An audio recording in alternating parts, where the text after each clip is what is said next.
warahmatullahi wabarakatuh.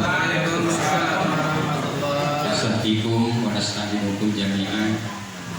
Waktu video berita terlepaskan di nilai samarku. Yang pertama saya mohon maaf, saya sebenarnya tidak diundang khusus oleh Ustaz Kawono. Ustaz, hadir. Siap, sopan lah.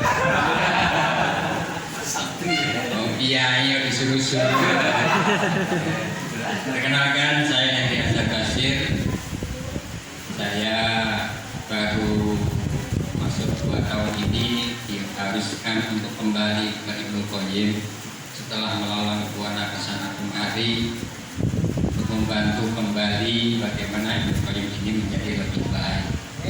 Dan saya dapat SK dari Yayasan PDHI untuk menjadi pimpinan Ibnu Qayyim ini.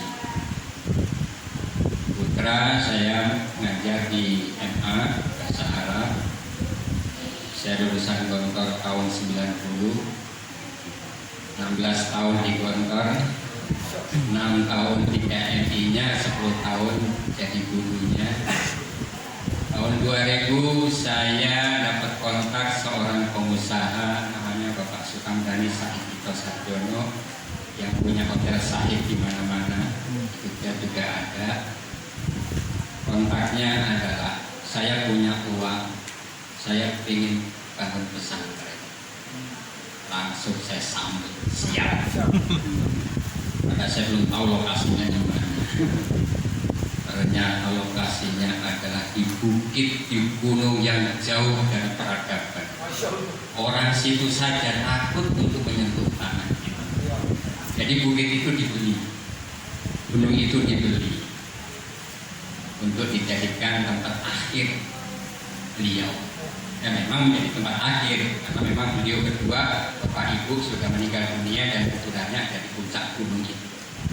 Jadi kalau Bapak Ibu pernah datang ke makamnya Putin, Pak Soeharto, sana kiri bangun, nah, sana juga istilahnya astana. Jadi persis masuk pendopo, di atas ada rumah mewah, isinya kuburan. Saya nggak dapat jatah jadi pulang ke Jogja. 2000 sampai 2023 tadi saya sampaikan saya dapat surat dari Yayasan PDHI pulang. Ya sajanya ya. Males-malesan. Karena kontrak saya dengan beliau Bapak Sukamdani itu 10 tahun enggak? 10 tahun berani enggak Anda santai 1000? Siap.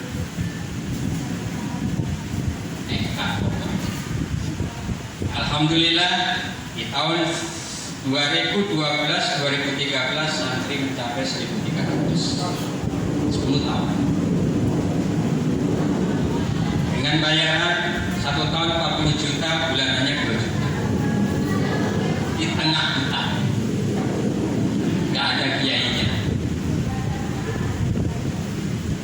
nggak ada kiai terkenal di sini. Dia juga bingung waktu itu, kok bisa? Dan alhamdulillah sampai sekarang berjalan dengan baik. Nanti bisa buka di website, ada namanya Pondok Pesantren Modern Sahid Bogor. Akan nanti buka websitenya, semewah apa, asramanya 4 lantai, 1 lantainya 5 kamar, 1 kamarnya 6 orang, pakai ranjang, kamar mandi 3. Setiap lantai ada pengasuhnya. Kita bangun peradaban seperti Ustadz Holiday tadi, kakak kelas saya, senior saya, Pak Goda yang tadi sebenarnya sudah sepuh, sopan, senior tapi jadi anak buah sekarang kan, kiainya kan gitu ya. Itu, jadi yang terpenting itu adalah pilihan dekat. Ya, makanya termasuk bahasa Arab saya ditantang, bisa nggak Sahid ini kan kemudian menjadi bilingual berbahasa Arab dan berbahasa Inggris? Ya saya kira sih ya, sama seperti Pak Wali sampaikan tadi itu, gak usah banyak teori, pokoknya praktek aja, istimewa. biasakan anak untuk mendengar lingkungannya berbahasa Arab. Maka guru yang masuk nggak bisa bahasa Arab, nggak bisa bahasa Arab. Pekerja kalau di kantor, saya dulu di Kismu kantin, bagian kantin tugasnya apa? Habis subuh Bapak Ibu memberikan kosakata bahasa Arab karyawan kantin, tukang sapu, tukang bangunan, semuanya harus bisa bahasa Arab sampai kusir tukang. Nggak bisa bahasa Arab, jangan mangkal di sini. Ya. Kenapa? Santri akan bertemu dengan mereka. Ketika santri obur, antri namanya nasi di dapur, maka ibu dapur akan menyapanya pakai bahasa Arab. Jadah harus ibu dapurnya tahu kalau si santri minta nambah nasi. Yakfi, kifayah, syukran.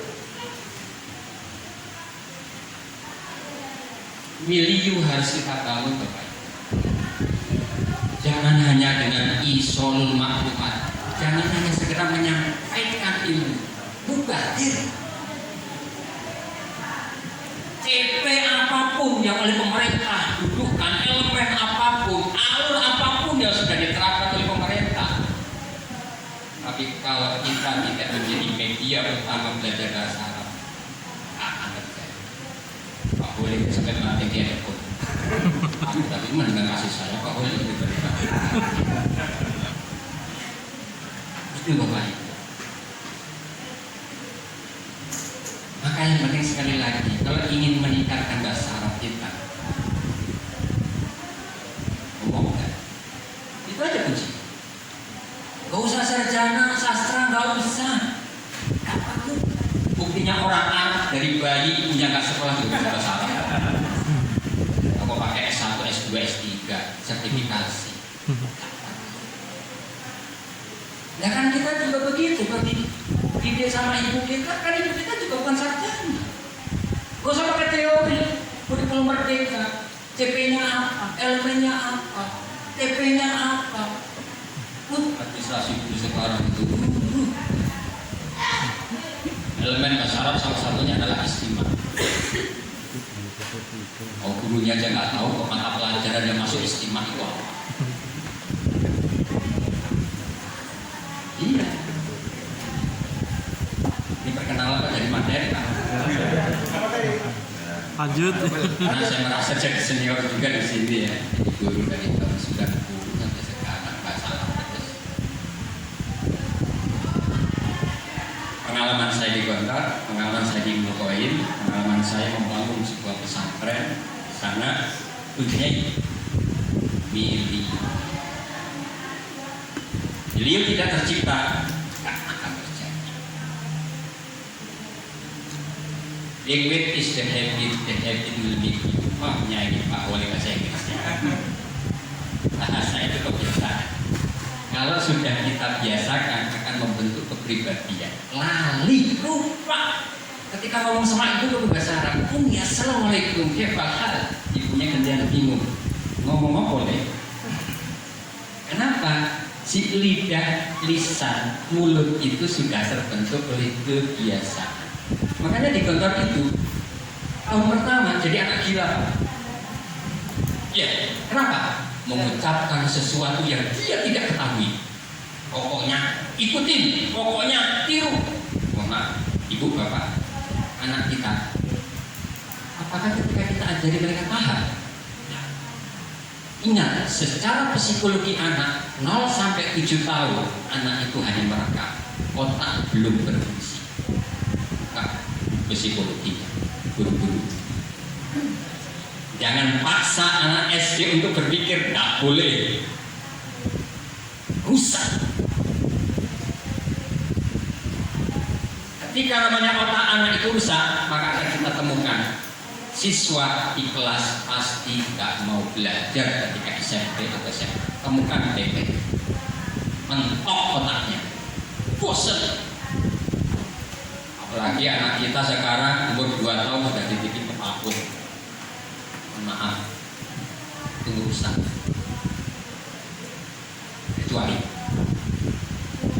PAUD itu memang pengganti rumah, bukan sekolah. Dan jangan lupa, ibu bapak ketika anaknya ke PAUD, jangan bilang ke anaknya, ayolah sekolah. Salah. Nak main yuk, nak gambar yuk, nak nyanyi yuk. Walaupun datangnya ke sekolah.